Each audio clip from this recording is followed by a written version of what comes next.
A dwarf 3288 climbed atop 3288 Alpha's shoulder and lifted its red veil, covering only the eyes. 3288 Alpha sniffed the air, then proceeded to lift the cauldron and pour the victims down its anonymously large mouth and gullet. Hello everybody, I'm TheRubber. Today we bring you SCP Foundation Keter Class Object SCP-3288. SCP-3288, also known as the Aristocrats, are highly predatory species or subspecies of the genus Homo.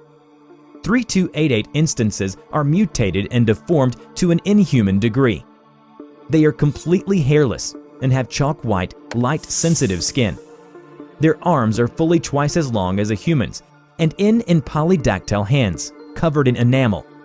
The substance tends to fracture and shift, causing pain, but allowing the afflicted to remain mobile. SCP-3288 instances hate and fear bright light, which causes them great pain.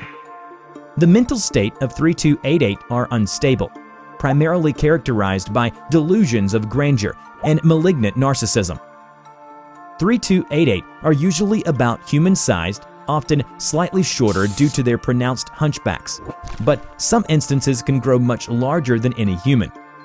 3288 instances have abnormal muscle strength despite having the appearance of severe emaciation. They also exhibit heterochromia, with each eye a different color. Colors range from blue, red, purple, and yellow. Their most horrific feature is a massive mouth with grotesquely jutting jaws, containing at least 60 huge teeth, approximately 6 times the size of normal adult teeth, packed unevenly into 6 rows.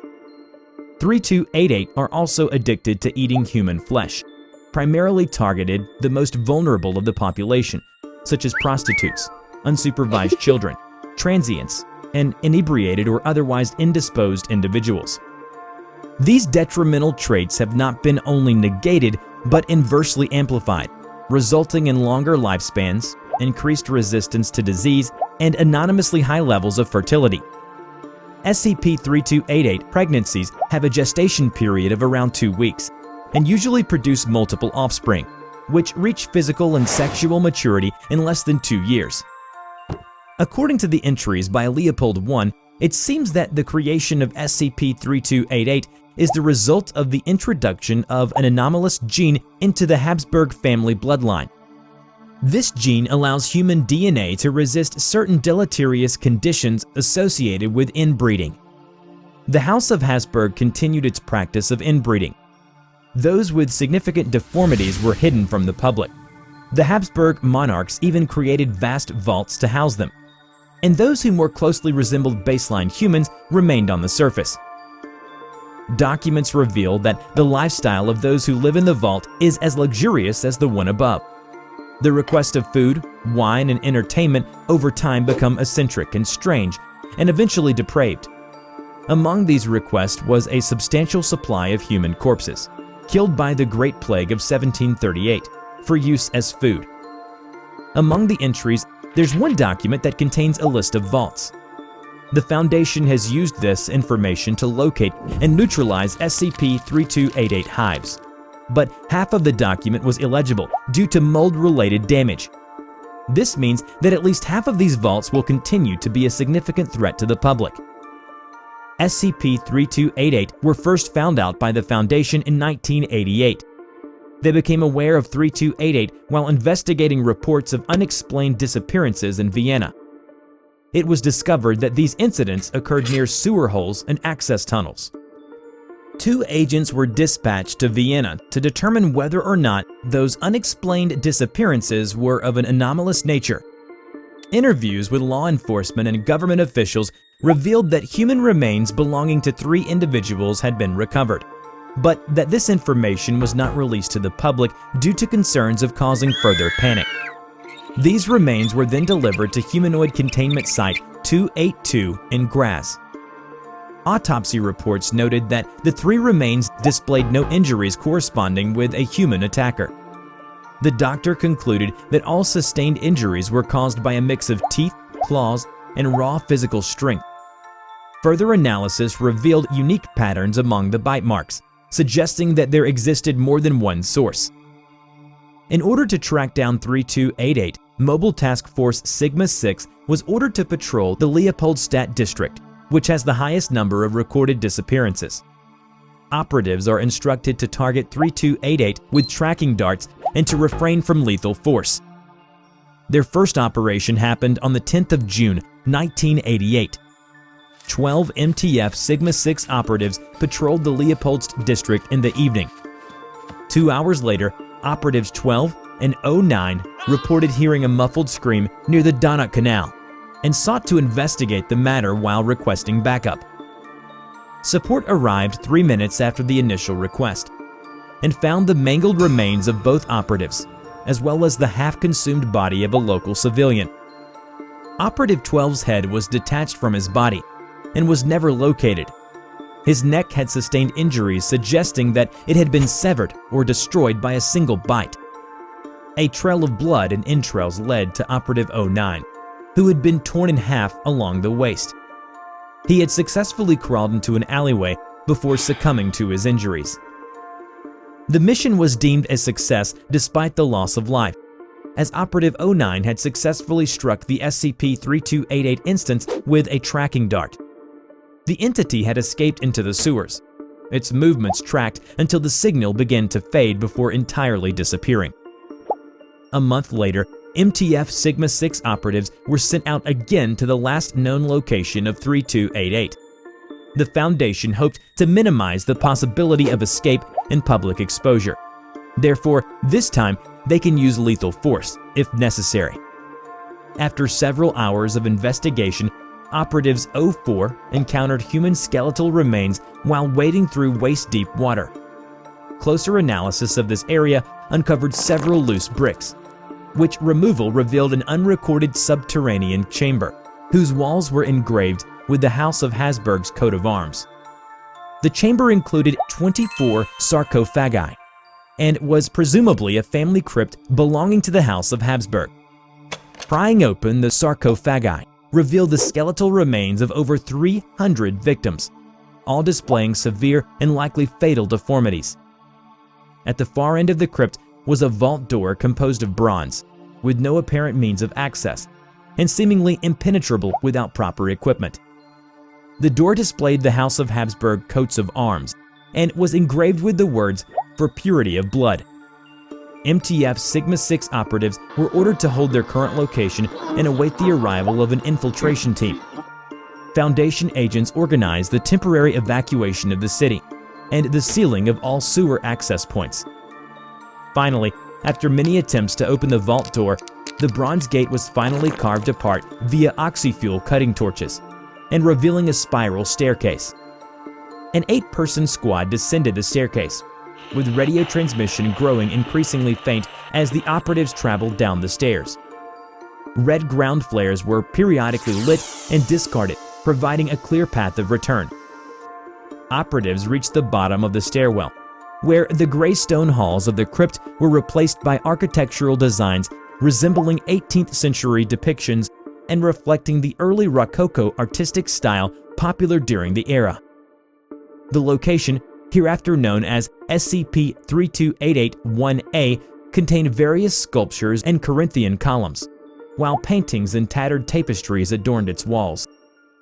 All depictions of the human form had been literally defaced, regardless of artistic medium. Operatives told Control Center that the air smells like rotten meat and stale sweat. The floor and walls were stained with blood. Traveling through the corridor, operatives entered what appeared to be SCP-3288-1's library. The desk contained documents relating to alchemy, biology, contracts, and private journals. Most of these were in Latin and German. Operatives reached the ballroom and opera hall, describing the air as fetid. The aroma of perfume was also noted. The area contained a number of instruments. There were several refectory tables, probably used as a dining hall as well. Atop the tables were human remains in various levels of decomposition and culinary presentation. A bell abruptly began to toll, and was followed by the automatic music of a nearby pipe organ. The discordant song played for approximately 3 minutes. When the pipe organ ceased its playing, It was followed by the sound of opening doors and shuffling footsteps. Operatives were ordered to hide behind the curtains and deactivate their flashlights. Unfortunately, Operatives 18 fell behind, having tripped over a pile of bones, and forced to take cover behind a harpsichord. Operatives observed the entire ballroom from the far corner of the stage curtain. The ballroom's wide gates opened. SCP-3288 walked in while dressed in the garb of 18th century courtiers. Then a pair of diminutive SCP-3288 entered, lagging behind the others. One blew a rusty trumpet while the other acted as standard bearer, holding a crudely painted ensign depicting a red lion on a black field. The trumpeter and standard bearer quickly moved aside after making an announcement, their stunted legs causing them to tumble and roll as they fled. There now appeared to be several hundred SCP-3288 throughout the ballroom.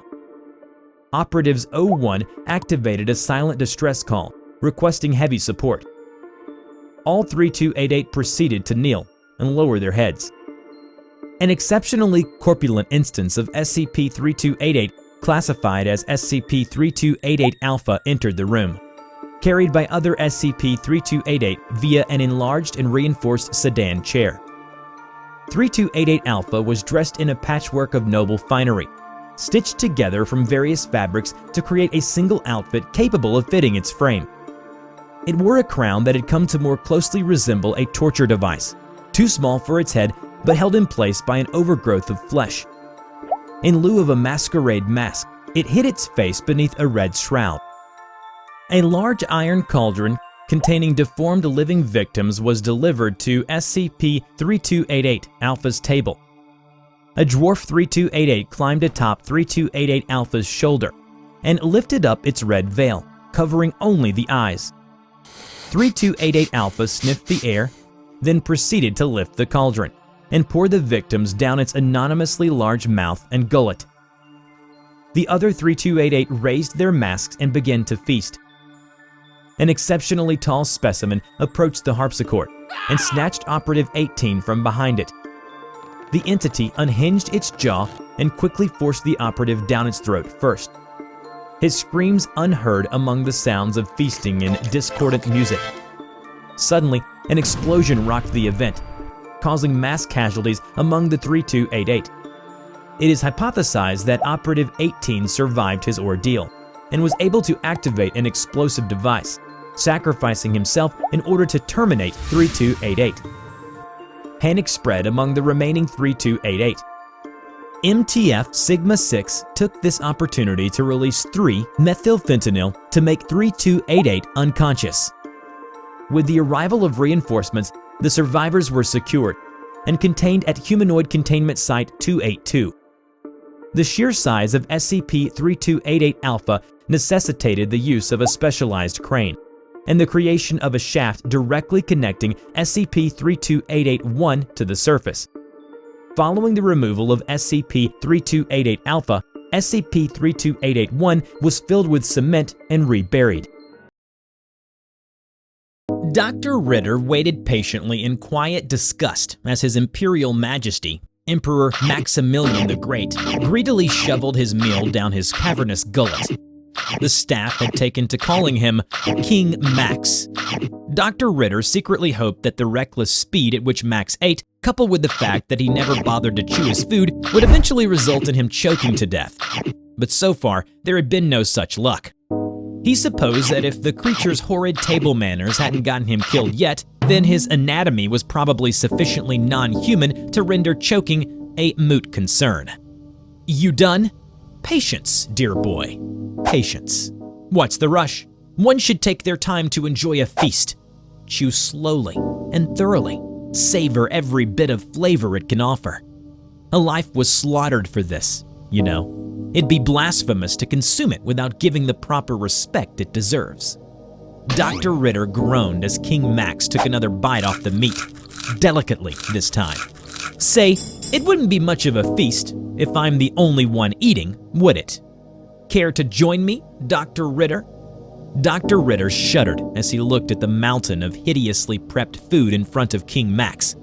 But if it meant getting this over with, then No, thank you. Come on now, it's a feast. You're making me look really bad here. All you lot. Like a king who doesn't look out for his people, leaving them to starve. I am not like that.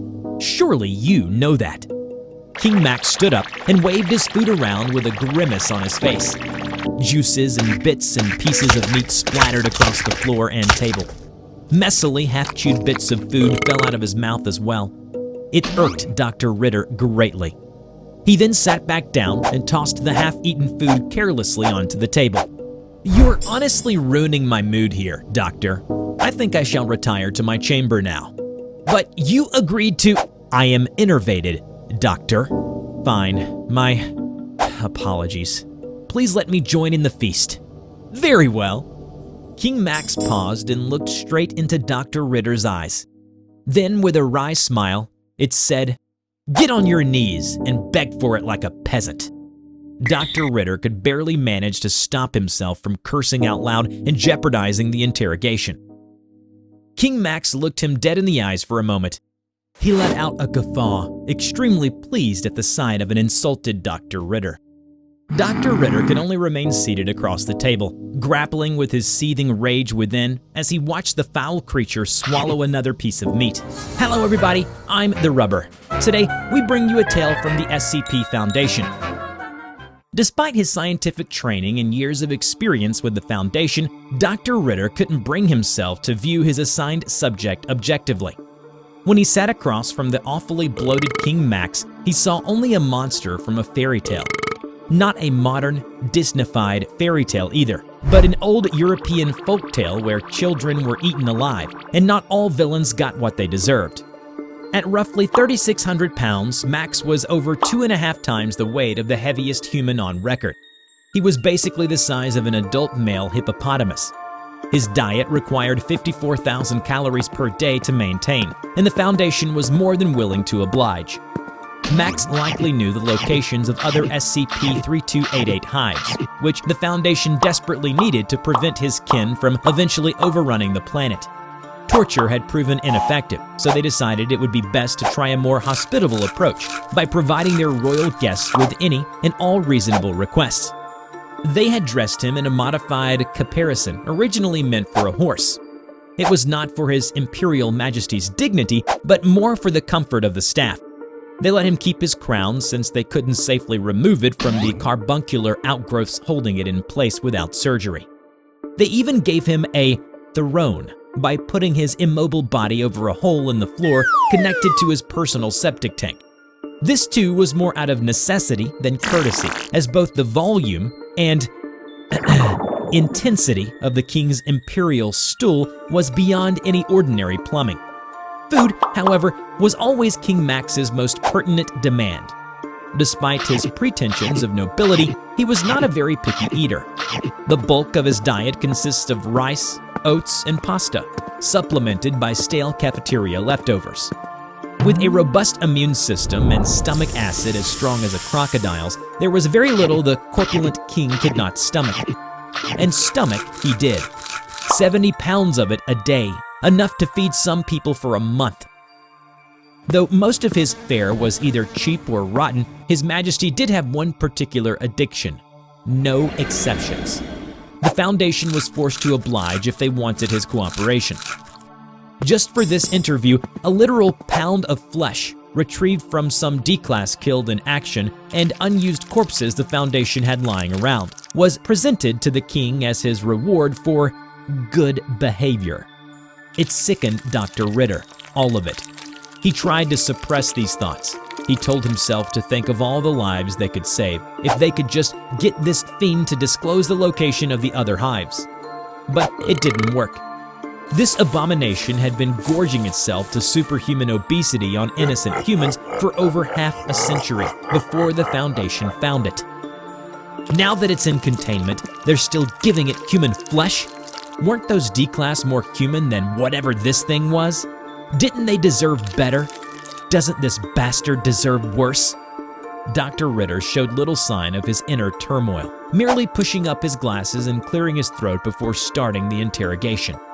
Does His Imperial Majesty find himself in the mood for some after-dinner conversation? I'd very much like to hear more about the Empress of the Black Forest. Ah, the Empress. Magnificent creature, most noble of all of us. I had the privilege of seeing her before I swallowed my eyes, you know. More than 10 feet tall she was, yet slender as a sapling. One eye pale blue, the other moonlit silver. Vanity's her greatest vice. Has a vast collection of wigs made from the scalps of her prey. Not that she's ever let her femininity keep her from carnality. She delights in the harming of others. Men, women, nobles, peasants. It's all the same to her. I made the mistake of scoffing when she said she could mutilate a man, and my poor belly hasn't been the same since. Max mused as he wiped his face with his now filthy caparison, then tossed his head back in rancorous laughter. If I hadn't been both impeded and impotent from my size, I would have paid her back in kind, rest assured. That's most fascinating, Your Majesty. I'd very much like to meet her for myself someday. I assume her manor is in the Black Forest Mountains? Do you happen to know where exactly? Max chuckled deeply at the question. The ruling class does need to keep in touch with one another, of course, but I'm afraid my living arrangements, though decent enough they are not yet quite decadent enough for me to betray my fellow royals. Dr. Ritter sighed, a feeling of dread welling up inside him. What more do you want? Live meat, for starters. Right now, I'm lucky if it's even fresh. I want something to play with, something that puts up a bit more of a fight. A healthy man once a fortnight. That won't empty your society, surely. I'll even settle for cripples, practically doing you a favor here. I'll see what I can do. That's what he was supposed to say to the king's demands, no matter how obscene. Dr. Ritter was to report the brute's every request to his superiors, and they would decide with their coldly utilitarian rationality whether or not feeding this swine live children would be worth it. And what if they said yes? I'll see you in the ground before I feed you live humans, you monster! Dr. Ritter shouted and slammed his fist on the button that activated the UV flood lamps that had been placed to subdue the king, should he ever become hostile. Max howled in agony and terror as the light instantly burned his unpigmented skin. Dr. Ritter grabbed the caparison and yanked it off, maximizing the king's exposure to the aberrant light. You tell me where the other hives are now, or I will burn you to a cinder, you fat bastard. As with all previous attempts at torture, the king just screamed and pleaded for mercy. Dr. Ritter, you are not authorized to use enhanced interrogation on the subject. Desist immediately, or you will be removed by force and subjected to disciplinary measures. Dr. Ritter jammed the door shut with his chair to buy himself more time. All these years, I've had enough of your ugly mug, your disgusting ways, and now I'm finally gonna see you choke. He picked up the sheet the creature had been wearing and tied it into a crude noose. Then he placed it around King Max's neck and pulled. Bracing his feet against the nearest fixture for leverage, he strangled the monster with all his might. Max gargled as he suffocated. He clawed at the noose with his stubby fingers, but couldn't get a grip. When the door slammed open, the guards tackled and subdued Dr. Ritter. He knew it hadn't been long enough for Max to suffocate. He despaired for a moment, fearing he had thrown his career away for nothing, until he heard the guard inspecting Max curse in frustration. Damn it, it's dead. A wave of relief washed over Dr. Ritter. Even as he was dragged from the cell in handcuffs, a victorious grin spread across his face. Dr. Ritter, you have been brought before this disciplinary committee for the unauthorized termination of SCP-3288-Alpha. Due to SCP-3288-Alpha's authority and status among SCP-3288, it's likely your actions have cost the Foundation a rare and possibly unique source of strategic intelligence regarding a potential SK-level threat to human society. Do you understand these charges? I know exactly what I've done. Dr. Ritter stood proud and tall, without a hint of remorse in his voice as he spoke. Whatever their practical reasons for indulging that beast had been, no more innocent lives would be sacrificed to it any longer. Max, the evil fairy tale villain, was no more, and that made him the hero. I've slayed the Goblin King.